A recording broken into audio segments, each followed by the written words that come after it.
Hi hello welcome to cricket మావా. ఈ రోజు జరగబోతున్నటువంటి మ్యాచ్ చాలా ఇంట్రెస్టింగ్ గా ఉంటుంది. ఒక జట్టుకు మాత్రం చాలా కీలకం. వాళ్ళ సొంత హోమ్ గ్రౌండ్ లో ఆడుతున్నటువంటి ఈ మ్యాచ్ లో బెంగళూరు ఖచ్చితంగా గెలవాల్సిన మ్యాచ్.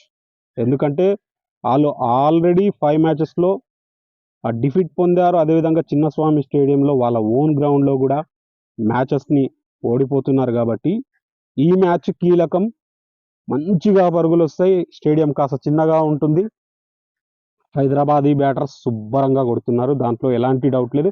లాస్ట్ మ్యాచ్లో కేవలం 2 రన్స్తో వాళ్ళ బౌలింగ్ ఎఫర్ట్స్తో కేవలం 2 రన్స్తో విజయాన్ని అయితే సాధించారు హైదరాబాద్. ఇక్కడ వరసగా ఓటములతో బెంగళూరు విరాట్ కోహ్లీ అద్భుతంగా ఆడుతున్నప్పటికీ లాస్ట్ మ్యాచ్లో ఫ్యాఫ్ డు ప్లెసిస్ సక్సెస్ అయినప్పటికీ వాళ్ళ బౌలింగ్ వేస్తున్న తీరు, వాళ్ళ బౌలర్స్ ఇంప్లిమెంట్ చేస్తున్నటువంటి ఏదైతే వాళ్ళ ప్రణాళికలు ఉన్నాయో ఆ ప్రణాళికలన్నీ దెబ్బ కొడుతూ బ్యాట్స్మెన్స్ శుభ్రంగా కొడుతున్నారు. బెంగళూరు బౌలింగ్ గురించి ఎంత తక్కువ మాట్లాడుకుంటే అంత బెంగళూరుకి మంచిది, మనకు మంచిది అన్న రీతిలో వాళ్ళ బ్యాటర్స్ యొక్క కష్టాన్ని పూర్తి స్థాయిగా వృధా చేస్తున్నారు. ఒక్కరంటే ఒక్క బౌలర్ కూడా సక్సెస్ అవ్వట్లేదు.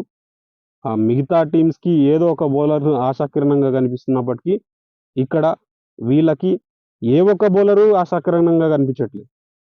కనీసం వీలైనా ఒక ఈ 4 ఓవర్స్ కోటా వీళ్ళు పూర్తి స్థాయిగా అద్భుతంగా కంప్లీట్ చేస్తారు అంటే అది లేదు. అలాంటి సిచ్యువేషన్లో బెంగళూరుకి ఖచ్చితంగా గెలవాల్సిన మ్యాచ్ ఇది. మరి ఇలాంటి మ్యాచ్లో బెంగళూరు ఏం చేయబోతుంది? ఎందుకంటే టీంలో చేంజెస్ జరుగుతూనే వస్తున్నాయి. ప్రతి మ్యాచ్లో ఏదో ఒక చేంజ్ జరుగుతూనే ఉంటుంది. వీళ్ళు కంటిన్యూస్గా కోర్ టీమ్ని ఇలాగే అని చెప్పేసి ఫిక్స్డ్గా సెట్ చేసుకొని తీసుకురారు. ఎందుకంటే వాళ్ళ ఫెయిల్యూర్స్ అలాగున్నాయి. మ్యాక్సీ ఆల్రెడీ ఇంజురీలో ఉన్నాడు. తను ఈ మ్యాచ్లో ఆడాడు.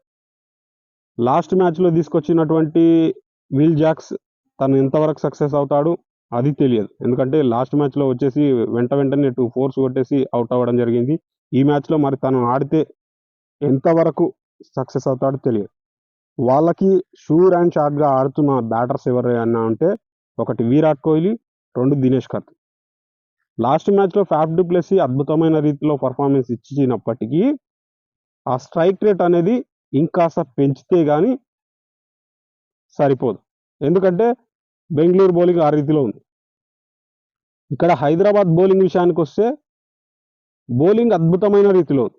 భువనేశ్వర్ కుమార్, ప్యాట్ కమిన్స్, అదేవిధంగా నటరాజన్ అవసరమైనప్పుడు వాళ్ళ స్పిన్నర్స్ కూడా అద్భుతంగా వేస్తుంది. ముఖ్యంగా ప్యాట్ కమిన్స్ తను చాలా తక్కువగా పరుగులిస్తూ ఒక పిసినారిగా ప్రవర్తిస్తూ పరుగులు ఇవ్వడంలో పిసినారిగా ప్రవర్తిస్తూనే అద్భుతమైన రీతిలో అవసరమైనప్పుడు వికెట్స్ ఇస్తున్నారు. ఇక నట్టు భువనేశ్వర్ గురించి మనం చెప్పాల్సిన అవసరం లేదు. వాళ్ళు డెత్ ఓవర్స్లో అయినా కానీ ఫీల్డ్ రిస్ట్రిక్షన్ టైంలో కానీ వాళ్ళు యార్కర్స్తో వాళ్ళ స్వింగ్తో కాస్త మీ బ్యాటర్స్ని ఇబ్బంది పెడుతున్నారు. భూవీ అనుకున్న రీతిలో హైదరాబాద్కి మంచి స్టార్ట్ కనుక ఇక్కడ చిన్నస్వామిలో ఇచ్చాడు అంటే హైదరాబాద్కి ఒక విన్నింగ్కి కావాల్సిన అప్రోచ్ అయితే దొరికినట్టే. ఎందుకంటే బెంగళూరులో మొదటి టాప్ 3లో ఏ ఇద్దరు కనుక త్వరగా అవుట్ అయ్యారు అంటే ఆల్మోస్ట్ మ్యాచ్ సమర్పించుకున్నట్టే. దాంట్లో ఎలాంటి డౌట్ లేదు. ఎందుకంటే వాళ్ళ బౌలర్ల మీద ఉన్న నమ్మకం అలాంటి. దినేష్ కార్తిక్ అంతో ఇంతో కొడుతున్నాడు. అద్భుతమైన రీతిలో ఫినిషింగ్ ఇస్తున్నాడు. తాను వరల్డ్ కప్ సీజన్ కాబట్టి మళ్ళీ ఆడాలి, వరల్డ్ కప్ సమయం దగ్గర వచ్చింది కాబట్టి అన్ని లాస్ట్ మ్యాచ్లో రోహిత్ శర్మ ఎలాగైతే చెప్పాడో అలాగే ఆ రీతిలోనే అది దృష్టిలో పెట్టుకొని అయినా సరే దినేష్ కార్తిక్ ఇంకా కాస్త పరుగులు ఇస్తే బెంగళూరు విజయం బాట పడుతుందేమో చూడాలి. అదేవిధంగా విరాట్ కోహ్లీ లాస్ట్ మ్యాచ్లో ఫెయిల్యూర్ అయినప్పటికీ మళ్ళీ విరాట్ కోహ్లీ అద్భుతంగా రన్ ఇస్తాడు. ఎందుకంటే మ్యాచ్ జరుగుతుంది చిన్నస్వామి. ఆ క్రౌడు, ఆ కండిషన్స్, ఆ గ్రౌండ్ యొక్క వాతావరణం పరిస్థితులు అన్నీ కూడా విరాట్ కోహ్లీ చదివి పారేశాడు. ఆల్రెడీ శుభ్రంగా కొడతాడు. దాంట్లో ఎలాంటి డౌట్ లేదు. కాస్త స్ట్రైక్ రేట్ గురించి మాట్లాడుతూ ఉన్నారు కాబట్టి చాలామంది ఆ స్ట్రైక్ రేట్ అనేది ఇంకాస్త ఇంక్రీజ్ చేసుకొని విరాట్ కోహ్లీ నుంచి అద్భుతమైన రీతిలో మళ్ళీ ఒక పర్ఫార్మెన్సెస్ చూస్తున్నప్పటికీ వాళ్ళ బౌలర్స్ దాన్ని వృధా చేస్తున్నారు. అది మాత్రం చాలా ఇబ్బందికరంగా ఉంది. బెంగళూరు ఖచ్చితంగా గెలవాల్సిన మ్యాచ్. ఈ మ్యాచ్ కనుక బెంగళూరు ఓడిపోయింది అంటే మిగిలిన మ్యాచెస్ అన్నీ కూడా కంటిన్యూస్గా విజయాలు సాధిస్తూ రావాలి. ఏ ఒక్క మ్యాచ్ కూడా వాళ్ళు ఓడిపోవడానికి వీల్లేదు. ప్రతి మ్యాచ్ గెలవాల్సిన సిచ్యువేషన్ వాళ్ళు ఏర్పరచుకునే స్థాయికి వస్తుంది. కాబట్టి ఈ మ్యాచ్ ఖచ్చితంగా బెంగళూరుకి చాలా చాలా చాలా చాలా కీలకం. ఎందుకంటే హైదరాబాద్ ఆల్రెడీ 4th పొజిషన్లో ఉంది. వాళ్ళు ఈ మ్యాచ్లో డిఫీట్ పొందినా కానీ వాళ్ళు కవర్ చేసుకోవడానికి ఉంటుంది. కానీ ఇక్కడ బెంగళూరు చివరి స్థానంలో ఉంది. ఈ మ్యాచ్లో కనుక ఓటమిని చవి చూస్తే వాళ్ళ హోమ్ గ్రౌండ్లో, ఎందుకంటే హోమ్ కండిషన్స్లోనే గెలవనప్పుడు అవే కండిషన్స్లో చాలా ఇబ్బందికరంగా ఉంటుంది. అవతలి టీమ్స్కి అడ్వాంటేజ్గా ఉంటుంది. కాబట్టి ఈ మ్యాచ్లో ఎట్టి పరిస్థితుల్లో గెలిచి తీరాలి, గెలవాలి కూడా. లేదు అంటే ఈసాల కప్ నమ్దే అని చెప్పేసి శుభ్రంగా బెంగళూరు అస్సాం ట్రైన్ ఎక్కడానికి సిద్ధంగా ఉండాలి. నేను ఇక్కడ క్రిటిసైజ్ చేయట్లేదు, వాస్తవాన్ని చెప్తున్నాను. ఎందుకంటే బెంగళూరు లాంటి ఒక జట్టు ప్లే ఆఫ్స్లో ఉండాలని ఎవరైనా కోరుకుంటారు. ఎందుకంటే ఐపీఎల్కి ఆ ఒక పొటెన్షియల్ తీసుకొచ్చింది, అదేవిధంగా ఐపీఎల్కి ఆ క్రేజ్ తీసుకొచ్చింది ముఖ్యంగా RCB, Chennai super Kings, Mumbai Indians, Hyderabad లాంటి జట్లు. కాబట్టి ఈ జట్లు ఖచ్చితంగా ప్లే ఆఫ్స్లో ఉండాలని ఎవరైనా కోరుకుంటారు. ముఖ్యంగా విరాట్ కోహ్లీ కోసం, విరాట్ కోహ్లీ యొక్క ఆ కష్టం కోసం ఖచ్చితంగా బెంగళూరు అనే టీం ప్లే ఆఫ్స్లో ఉండాలని కోరుకుంటాం, విజయాలు రావాలని కోరుకుంటాం, వాళ్ళకు విజయాలు అందిపుచ్చుకోవాలనుకుంటాం. కానీ వాళ్ళ బౌలర్స్ ఒక్కరంటే ఒక్కరు. వైశాఖ్ విజయ్ కుమార్ కూడా తను కూడా అనుకున్న రీతిలో బౌలింగ్ చేయట్లేదు. యజ్డాల్ బౌలింగ్ చేయట్లేదు. క్యామరూన్ గ్రీన్ తీసుకొస్తే క్యామరూన్ గ్రీన్ చేయట్లేదు. వాళ్ళ స్పిన్నర్స్ గురించి ఎంత తక్కువ మాట్లాడుకుంటే అంత మంచిది. ఎందుకంటే శుభ్రంగా కొట్టిస్తున్నారు, దాంట్లో ఎలాంటి డౌట్ లేకుండా పరుగులు ఇస్తున్నారు. మరి ఇలాంటి సిచ్యువేషన్లో హైదరాబాద్ ఎలాంటి ప్రణాళికలను చేస్తుంది? ఎందుకంటే హైదరాబాద్ బ్యాటింగ్ తీసుకోండి, అభిషేక్ శర్మ కానీ, ట్రావిస్ రెడ్డి కానీ శుభ్రంగా కొడుతున్నారు. ఓపెనింగ్ స్లాట్లో ఒకరు కాకపోయినా ఒకరు విధ్వంసంగా కొడుతున్నారు. ఇలాంటి చిన్న స్టేడియం దొరికినప్పుడు అభిషేక్ శర్మ చుక్కలు చూపిస్తాడు, శుభ్రంగా కొడతాడు, దాంట్లో ఎలాంటి డౌట్. హెన్రిక్ క్లాసన్ తాను స్పిన్నర్స్ పైన చేస్తున్న అటాక్ కానీ, పేసర్స్ పైన చేస్తున్న అటాక్ కానీ, తాను ఇస్తున్న ఫినిషింగ్ కానీ ఇలాంటి చిన్న స్టేడియం దొరికినప్పుడు, బౌండరీస్ కాస్త చిన్నగా ఉన్నప్పుడు బాది కొడతాడు, దాంట్లో ఎలాంటి డౌట్ లేదు. భారీగా కొడతాడు, బాది కొడతాడు, హైదరాబాద్గా కొడతాడు.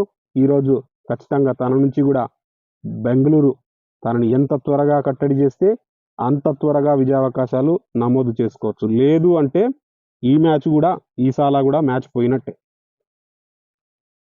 దానికి తోడు విరాట్ కోహ్లీ ఒంటరి పోరాటం అలాగే నడిచింది, కొనసాగింది. మిగతా బ్యాటర్స్ నుంచి సపోర్ట్ లేదు అంటే బెంగళూరు కథం అంతే.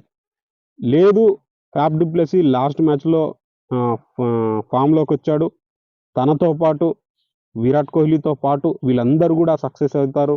అదేవిధంగా క్యామరూన్ గ్రీన్ టీంలోకి తీసుకొస్తే క్యామరూన్ గ్రీన్ రాణించడం కానీ, క్యామరూన్ గ్రీన్ భారీ హిట్లు కొట్టగలడు. కానీ ఇక్కడ మాత్రం ఒక్కసారి కూడా హిట్ కాలేదు. ఆ హిట్ ఇక్కడ అవి ఈ మ్యాచ్లో ఖచ్చితంగా కీలకం. కాబట్టి ఈ మ్యాచ్లో తన నుంచి కూడా భారీ ఇన్నింగ్స్ కనుక వచ్చింది, దానికి ఫినిషింగ్గా దినేష్ కార్తిక్ అనుకున్న దానికంటే ఇంకా ఎక్కువగా మోస్తారుగా ఇంకాస్త ముందుకు పుషప్ చేశాడు అంటే బెంగళూరు విజయావకాశాలు ఉంటాయి. లేదు, చాలా తక్కువ పరుగులు కొట్టారు అంటే బెంగళూరు బౌలింగ్ ఉన్న పరిస్థితికి, బెంగళూరు బౌలింగ్ వేస్తున్న సిచ్యువేషన్కి ఖచ్చితంగా మ్యాచ్ సమర్పించే అవకాశం ఉంది. ఎందుకంటే ఈ మ్యాచ్లో బెంగళూరు పర్టికులర్గా ఓడిపోతుంది అన్నట్టుగా నేను మాట్లాడుతున్నానని అనుకోవచ్చు. బట్ వాస్తవంగా అక్కడ ఉన్న పరిస్థితులు, హోమ్ కండిషన్స్లో బెంగళూరు గత మ్యాచ్లో ఆడిన తీరుని మనం పరిశీలించుకుంటే మ్యాచ్ సిచ్యువేషన్ ఇలా ఉంది. మరి హైదరాబాద్ కూడా అద్భుతమైన రీతిలో ఈ సీజన్ని కొన్ని మ్యాచెస్లో మొదలెట్టింది. ఈ సీజన్లో బెంగళూరు పైన ఉన్న రికార్డే హయ్యెస్ట్ పరుగుల రికార్డ్ని చెరిపేసి 277 రన్స్ హైదరాబాద్ వాళ్ళ హోమ్ కండిషన్స్లో కొట్టింది. ఇక్కడ బెంగళూరు పిచ్ మంచిగా బ్యాటర్స్కి అనుకూలంగా ఉంటుంది, అదేవిధంగా గ్రౌండ్ కాస్త చిన్నగా ఉంటుంది. కాబట్టి ఇక్కడ కూడా కొట్టాలనే ఉద్దేశంలో వాళ్ళు ఉంటారు. మరి చూద్దాం, ఈ మ్యాచ్లో బెంగళూరు చాలా కీలకం. బెంగళూరు గెలవాలని నేను కోరుకుంటున్నాను. ఎందుకంటే ఐపీఎల్ లాంటి పెద్ద లీగ్స్లో బెంగళూరు లాంటి జట్టు ప్లే ఆఫ్స్ వరకు అవకాశాలు పెట్టుకొని ప్లే ఆఫ్స్ వరకైనా వస్తేనే ఆ లీగ్ అనేది అందంగా నడుస్తుంది కాబట్టి ఖచ్చితంగా బెంగళూరు మళ్ళీ ఇక్కడ విజయం సాధించి కేవలం వాళ్ళకు ఒకే ఒక్క విజయం ఉంది. రెండో విజయాన్ని నమోదు చేసుకొని వాళ్ళు ఆ విజయ పరంపరని కొనసాగించడానికి ప్రయత్నం అయితే చేయాలి. మరి వాళ్ళ బౌలింగ్ తీరును చూస్తున్నప్పటికీ వాళ్ళ బౌలింగ్ తీరు ఉన్న ప్రజెంట్ సిచ్యువేషన్కి బెంగళూరు మీద చాలా మటుకు నమ్మకాలైతే కోల్పోయారు అభిమానులు. మరి చూద్దాం ఈ మ్యాచ్లో బెంగళూరు వాళ్ళ హోమ్ కండిషన్స్లో ఖచ్చితంగా ఎలాగైనా గెలిచి తీరాల్సిన మ్యాచ్లో గెలుస్తారా లేదా అనేది. మరి ఈ వీడియో గురించి మీరేమనుకుంటున్నారో లైక్ చేయండి, కామెంట్ చేయండి, షేర్ చేయండి.